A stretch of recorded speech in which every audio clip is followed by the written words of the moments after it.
Actually po, doon sa mga ibang lugar, alas 5 pa lang nakapila na yung mga kababayan natin, sobrang excited.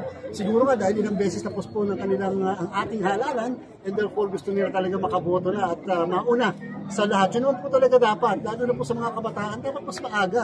Hindi dapat sa nakatatanda lang yung maagang pagboto, dapat kahit kabataan maagang bumoboto para maaga rin nakakauwi at nakakapamasyal. Sir, many thought na yung early voting hours ay nationwide.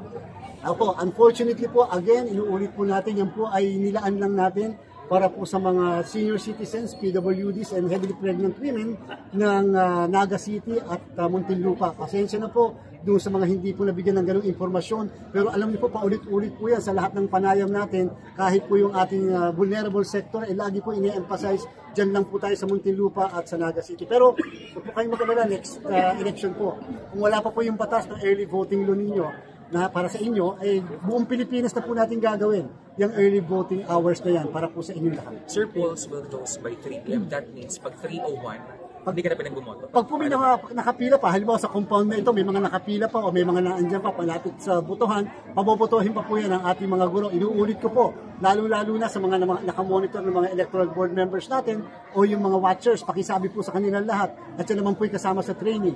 Basta ang layo ay naandyan pa sa mga 30 metro, sila pong lahat ay pabobotohin pa. Sir, last yung proclamation. After closure ng 3 p.m. kailan yung proclamation? Ang proclamation, pinipredict po natin, matatapos ang pagbilang mga hanggang alas 9, matatapos ang proklamasyon mga 10:30 po hanggang 11 ng gabi, medyo sagad na po yun.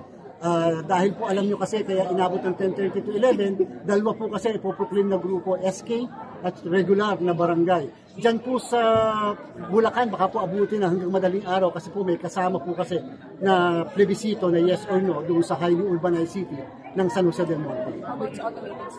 Sa automated, ang proklamasyon, baka po mga 6 o'clock to 6:30 proclaim na po sila. Mamaya po, dadako tayo doon, pupuntahan natin, gusto natin makita yung mangyayari dyan po lalong-lalo na sa Pasong Tamo, kung saan sa District 6 ng Quezon City ay automated po sila. Sir, bakit daw tayo iniimbestigahan for vote buying? Napakadami po natin iniimbestigahan, nakarating po lahat sa atin. In fact po yung iba, pinapuntahan natin yung mga lugar na nire-report sa atin. Unfortunately, hindi naman po pala katotohanan, madami rin po mga tumawag na fake news pala yung mga sinasabi. Pero meron po kami iniimbestigahan isang governor at 13 mayor sapagkat mukhang sa bahay pa nila, pinadidistribute yung iba mga pag-aari po nila. And so, yung po sinasabi natin, sana hindi nila nakikialam ang mga ilang official ng local government sapagkat alam niyo po, lalo lang pong nagugulo ang halalan sa barangay at SK. Saan region?